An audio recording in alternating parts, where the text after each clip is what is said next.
네, 오늘은 편안함에 취해서 위험이 닥친 줄 전혀 모른다는 연작 처당 관련한 고사 탐방에 나서 보겠습니다.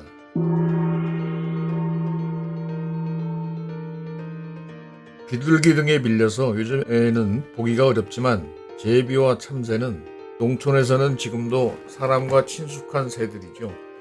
흥부전이 연상되는 제비는 길조에 가깝고 작고 겁이 많은 참새는 귀여운 텃새입니다. 모택동 시대 중국에서 제4해 운동으로 수천만 명이 굶어 죽었다고 하죠. 참새를 다 잡아 없애자 참새가 잡아먹던 해충이 그만 창궐해서 그해 전례가 없는 대흉작 대기근 참사가 벌어진 것입니다. 제비와 참새 둘 다 연작 서당 글자 그대로 사람 사는 집 처마 밑에다 둥지 틀고 사는 새들입니다. 자고 나면 또다시 전쟁을 벌여야 했던 전국시대 말에 진나라가 위와 이웃한 조를 침공했는데 위나라 대신들은 재앙이 코앞에 닥쳤는데도 누가 이기든 우리 위나라에는 나쁠 게 없다며 잠자코 지켜보자고 했다죠. 이에 분개한 공자의 육세손으로 잘 알려진 재상 공민이 다음과 같이 통박을 합니다.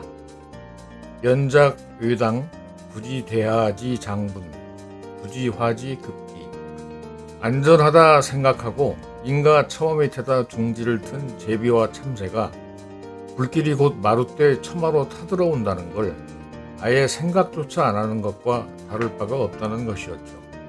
강 건너 불구경하는 대신들을 미물인 제비 참새에다 빗대 통렬하게 공박한 것이라고 봐야겠습니다. 공빈의 이러한 호소에도 과거 초강대국이었던 위나라는 진이 조를 멸한 3년 뒤에 결국 망하고 맙니다.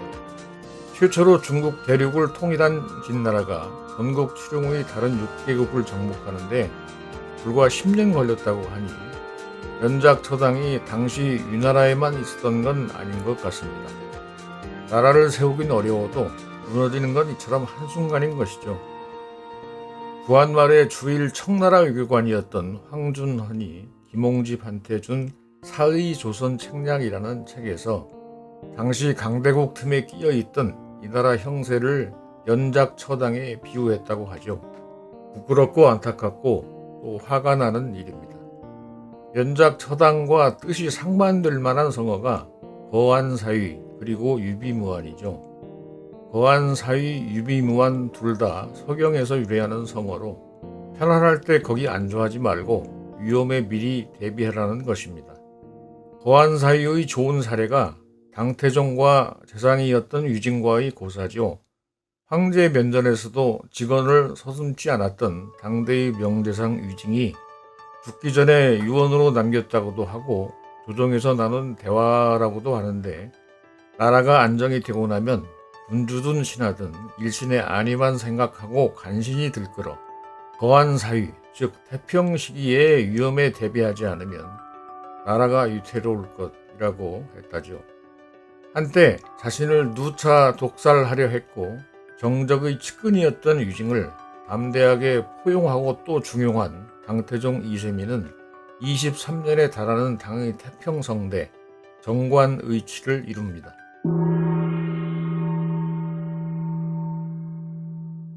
안락에 취해서 재앙이 닥친 줄 모른다는 뜻을 가진 성어 연작 처당의 키워드는 긴장이죠. 긴장의 끈을 놓거나 긴장이 이완될 때 사달이 나는 것입니다. 일전 어느 100세 다 되신 분이 장수 비결로 매일 아침 출근을 꼽던데 그 비밀은 다름 아닌 늘 적정 수준의 긴장을 유지하는 것이라고 저는 봅니다. 일터에 나가서 작업복으로 갈아입거나 책상에 앉는 순간 일순 긴장감이 다시 살아나고 오감이 꿈틀꿈틀 새롭게 움직이기 시작하지요.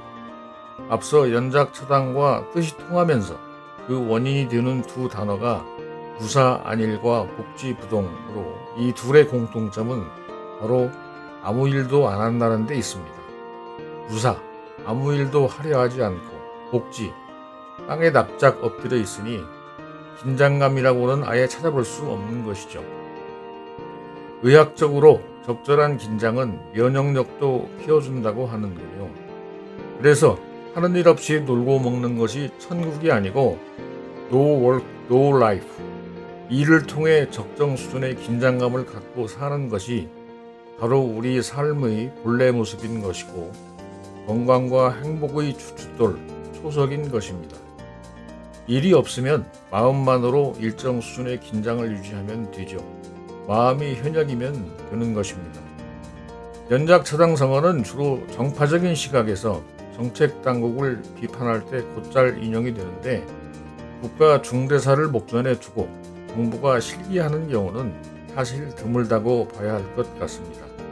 그런데 요즘 커다란 사회 문제가 된 저출산 문제의 경우 이미 오래전부터 이슈가 되어 왔는데 설마 우리 사는 집 처마에 불이 나겠어? 라고 생각해온 연작처당 사례는 혹시 아닐까요?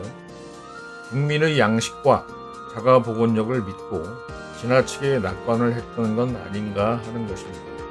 소 잃고 외양간 고친다는 생각이 들더라도 지금이라도 국민적 공감대를 크게 확산시키고 사회적 긴장감을 고조시켜서 보다 더 직접적이고 청년 세대 입장에서 더 현실적인 대책들을 내놓아야 하지 않을까요? 참고로 제비는 1년에 2번, 참새는 3번 번식을 한다고 하네요. 늘 적정 수준으로 긴장감을 유지하며 지내는 것, 그것이 바로 최고의 섭생이라는 걸 절대 잊어서는 안 되겠습니다. 다음 시간에 또 뵙겠습니다.